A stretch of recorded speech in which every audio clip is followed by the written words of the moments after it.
nah habis Pak enak sama-sama. Ini pun ala kadernya lah bulan ini. Ada apa-apa Pak, ini sudah terima kasih banyak. Nah kembali ke tadi Pak, kami kebetulan Ibu Yani lah kita ada membawa untuk pestisida nabati dengan agensia hayati tadi yang kami pandirakan tadi Pak. Jadi yang itu tadi yang dipakai Gasan mengendalikan penyakit dan hama yang muncul di andalan pian tadi. Nah itu buah yang kami harapkan, artinya ada barangnya lah kita melihat itu langsung kita melakukan praktikkan. Jadi ini Pak barangnya, ini namanya PGPR Pak. PGPR memang ini bahasa laut Pak lah. PGPR ini adalah agensia hayati yang berasal dari akar bambu, akar rumput gajah dan akar rumput liar Pak. Tapi di sini ada kandungan berbagai macam bakteri yang berasal dari daerah perakaran dan bisa berfungsi untuk meningkatkan ketahanan tanaman padi pian tadi Pak. Artinya kebal lah. Kebal, karena ketika dia diberikan kepada tanaman pian jadi sehat Pak. Nah, ketika sehat, orang akan sulit terkena penyakit, ya Pak. Nah, itu prinsipnya menggunakan PGPR ini Pak. Kemudian Ibu Yani juga ada bawa pestisida nabati Bu lah. Silahkan diterangkan Ibu Yani. Nah, jadi ini Pak yang pestisida nabati ini khusus untuk mengendalikan ke hamanya. Kalau Ibu Wina tadi ke penyakitnya, kalau ini khusus ke hamanya. Jadi ini dibuat dari ekstrak daun sirsak. Nah, jadi ini bahan-bahannya itu bisa kita ambil dari alam sekitar yang di parak-parak rumah kita. Nyaman aja mencarinya betul lah. Iya, kadang alih ya kalau Pak. Ini kan punya ngarannya daun sirsak, ujar buat sini napa daun kalanda. Nah, jadi itu banyak aja kalau di sini sekitar sini. Nah, habis itu pulang bisa ditambah Pak daun jerangau. Nah, itu banyak aja kalau ada aja tanaman. Lihat semalam di hutan di sini. Nah, jadi daun ubi jerangau. Habis itu yang tembakau Jawa. Ditambah dengan bawang putih karena yang sifatnya hama ini, yang terutama itu hama wereng coklat itu tidak suka dengan bau-bau yang menyengat. Nah jadi kita di sini karena ini bahan-bahannya itu yang berbau menyengat, maka untuk efektif untuk mengendalikan yang hama wereng tadi. Jadi selain wereng ini juga bisa yang jenis pengisap yang kayak nangau bisa juga, karena kalau misalkan tuh nangau kalau sudah ada yang tanaman yang berbuah biasanya ini bisa Pak dikendalikan dengan ini. Jadi sifatnya ini kan nanti mungkin hamanya tidak mati langsung kayak yang buah pian menyambat kimia. Tapi di sini perlahan lah. Ya ini pencegahannya. Jadi karena hamanya itu kalau kena menyambat ini hamanya tuh tapi hendak makan ujar kita tuh. Nah jadi nafsu makannya untuk yang menghisap yang tanaman ini karena tapi hendak lagi nya. Ada beliur aja kebiasaannya lah. Iya, ada beliur. Ada beliur. Jadi dari ini anunya kalau yang kita menggunakan kimia tuh memang langsung mati. Tapi jerpian tadi kan ada efek sampingnya. Nah, kalau yang ini alami, selain kita biayanya murah, mudah kita didapat. kalau mau ulah. Karena bahannya mudah didapat Bu ya. Bahannya kan mudah didapat. Nah, jadi bubuhan pian kada uyu lagi nih. Kada bingung kalau sudah ada terjadi. Kan ini dianukan ke ini pencegahan. Dari awal Pak kita mencegah. Jadi ini bisa diaplikasikan karena Pak ke tanaman kita bisa langsung praktek karena cara mengaplikasikannya berapa dosisnya. Dosisnya kan ini kami satu soloknya itu satu cangkir aqua. Nah, jadi situ Pak. Berarti kan ini yang kami cari buah istilahnya. Perlahan tapi pasti juga ya kan. Nah ini. Jadi ini kada lingkungan kada tercemar. Bubuhan pian karena hasil benihnya makan berasnya kada khawatir lagi.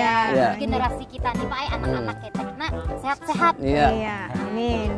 Nah jadi ini Pak ulun kebetulan ada maolah. Saya pakai anak buah pian ingat kata cara maolahnya di sini ada ulun ulahkan cara maolahnya yang tadi pestisida ini. Pestisida. Betul, pestisida nabati Bu Yani. Nah, jadi karena bulan pian bisa dibaca-baca. Kalau kita kada ingat nih tadi napa-napa jer ulun tadi anunya. Berarti boleh ini istilahnya kita adanya bukan dapat teorinya aja, praktiknya dan lisan dan tulisan dapat kita. Ya Pak. Nah ini. Supaya ingat. Supaya ingat tulisannya pun ada. Ini. Banyak terima kasih ini kami. Artinya kan bantuannya nang oleh ibu-ibu nek. Kayak apa mau kene? Apakah kita nih nanti praktek langsung kah? Boleh, Coba kita praktek langsung. Jadi kan buat dia nih tahu nih anunya nih. Langsung cara memakainya. Ayo, buat kita siapkan. sudah disiapkan kalau Pak anunya, ada ambil anu dulu Pak, semprotan. Ya.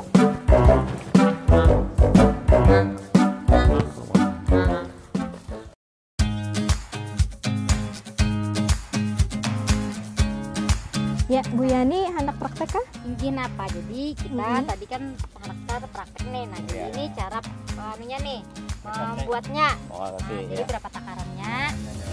Ini kita bukan secangkir ini, secangkir gelas mineral ini untuk satu tangki, satu solo ini. Jadi kita buatkan dulu ininya Pak ke sini. Oh iya. Nah, kita campurkan, kita aduk.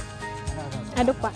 Nah, jadi diaduk sampai rata. Aduk perlahan. Nah, kalau sudah rata, kita buat ini ke sini. Tapi ini Pak, jangan lupa ketika kita menggunakan hand sprayernya ini harus bersih dari bekas pestisida kimia Pak lah. Jadi jangan sampai ada bekas sisa-sisa. Ini pian bersihkan benar-benar dulu ya Bu Yani ya. Baru kita masukkan ini. Soalnya Pak yang ini bisa ada bakteri-bakteri itu kan bisa mati karena yang zat kimia.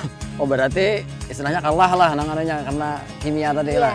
Iya, kalah nangannya kalau kada bersih dia. Sama-sama aja. Yang baru, yang banyak. Nah, atau punya pian diisi banyak duit boleh aja dua ini. Dua tangki dibedakan Bu Yani. Dibedakan hand sprayernya. Jadi yang ini khusus kimia, yang ini khusus untuk nabati.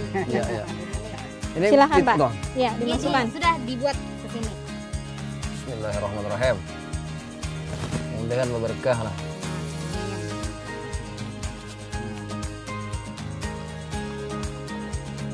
Ini, nah jadi yang diingat, kita juga harus ingat untuk penyemprotan hama dan penyakit itu hand sprayer ininya ini nozzle. Iya. Itunya harus yang mengembun. Nah, supaya lebih merata. Lebih merata dan pestisida yang kita semprotkan ini masuk ke jaringan tanaman. Karena kan ini nanti tanamannya menghisap hamanya menghisap tanaman, lalu hamanya itu ya tadi yang jajar ulun nafsu makannya kurang. Jadi itu. Kalau gitu kita langsung aplikasikan juga yang ini contoh cara mencampurnya. Cara mencampurnya bisa. Ini sama saja dengan punyanya Ibu Yani tadi. Yang Ibu Yani kan pestisida nabati. Kalau ulun PGPR. Nah kalau PGPR ini sama juga satu cangkir air mineral itu kita campurkan juga untuk satu tangki bisa Pak atau lebih lagi boleh. Jadi ini kita campurkan. Ini kalau pian cium, nah ini bau asam-asam. Nah bau asam itu menandakan ini ada bakterinya Pak. Kalau tidak asam-asam berarti itu tidak ada bakterinya.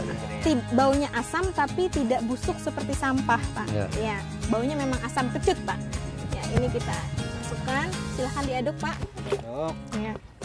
Nah, jadi ini Pak perlu ingat untuk dosisnya yang penyemprotan ini kita tidak paku pada satu gelas ini. Jadi kita lihat nih aplikasi di lahan.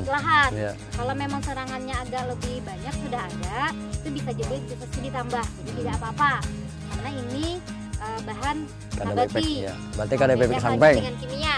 Kalau kimia kan kalau kelebihan dosis yang dianjurkan oleh perusahaan itu akan lebih menyebabkan hamanya kebal. Jadi itu kalau ini tidak apa-apa. Terus juga ini aplikasinya ini bisa diaplikasikan 1 minggu sekali juga tidak apa-apa. Jadi tergantung intervalnya kita melihat kondisi di lapangan. Kalau sudah ada serangan mungkin lebih banyak lagi aplikasinya. Kalau sudah ada serangan makin rancak lah ya bahasanya. 2 sampai 3 hari sekali mungkin dulu harus diaplikasi. Kalau itu kalau ada serangan, kalau untuk pencegahan bisa 1 minggu sekali. Baik, kalau untuk PGPR tadi kalau Ibu Yani kan ke daunnya. Kalau PGPR karena dia bakteri daerah perakaran Bapak, jadi kalau menyemprotnya itu di daerah sekitar perakaran padinya dan tanahnya Pak. Karena mengenai tanahnya Bu. Harus mengenai tanahnya karena dia bakteri tanah Pak. Supaya mau hidup karena ada orang hidup di sini, supaya inya bisa hidup dan makan, jadi pian harus semprotkan ke tanahnya dan sekitar perakaran padinya. Berarti itu yang dimakannya bakteri yang jahatnya di dalam tanah itulah berarti? Bukan memakan bakteri Pak. Dia kekebalannya? Dia nanti bakteri ini membantu tanaman pian itu mengambil nutrisi-nutrisi. Coba kalau pian banyak makan pasti lebih sehat kalau Pak. Nah kayak itu intinya ini Pak Ai menyediakan nutrisi di sekitar perakaran tanaman pian. Jadi yang asalnya kadada nutrisi berupa P, S, N, K itu yang kada tersedia, yang kada kalau diambil tanaman pian itu bisa diserap dengan bantuan bakteri yang ada di sini, Pak. Nah, membantu tanaman pian. Iya, inggih. Jadinya pengantar, Pak. Jadi bisa membantu tanaman pian. Nah, tanaman pian mudah menerima unsur hara, mudah menyerap, mudah memakan, akhirnya inya sehat, lalu penyakit jauh. Itu, Pak. Itu prinsipnya PGPR. Inggih. Dan waktu menyemprotnya kalau Ibu Yani tadi bisa pagi atau sore, kalau ulun lebih merekomendasikan karena ini ada orang hidupnya, Pak, lebih baik disemprotnya pada saat sore hari. Jadi menghadap malam, Pak. Supaya kondisi ini dingin. Inggih, supaya inya bisa hidup. Jadi ketika esok harinya sudah mulai aktif, Pak. Iya, inggih. Jadi kalau Bu Hantian sudah paham dan sudah bisa mengaplikasikan di lapangan, mungkin kita permisi Bu Yani ya. Pamit dulu kami Pak lah. Karena kami kan hendak kantor lagi nih, ada acara latihan dan konsultasi di BPP lagi di kantor. Jadi karena kalau ada apa-apanya, misalnya ada masalah lagi di budidaya tanaman padi bubuhan pian atau yang lainnya, bisa saja kembali hubungi PPL-nya. Kami banyak terima kasih Bu atas bantuan Ibu-ibu. Dan kalau bisa ilmu yang sudah Tian dapat hari ini mohon disebarkan kepada petani-petani Pak. lain, Mantap. Baik, kita permisi dulu Ibu Yani lah. Nggih. Ya, Pak. Makasih banyak kami Pak lah. Sama-sama. Bantuannya dari kami yang terima kasih. Nah, kami pulihkan dulu Pak. Ya, nggih. Assalamualaikum. Waalaikumsalam warahmatullahi wabarakatuh.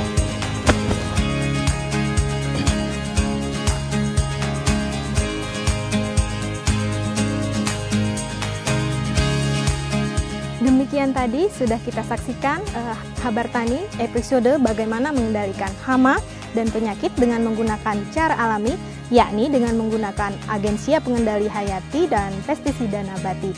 Jika ada keluhan atau permasalahan di lapangan, silahkan menghubungi PPL di BPP terdekat masing-masing atau hubungi di nomor di bawah ini.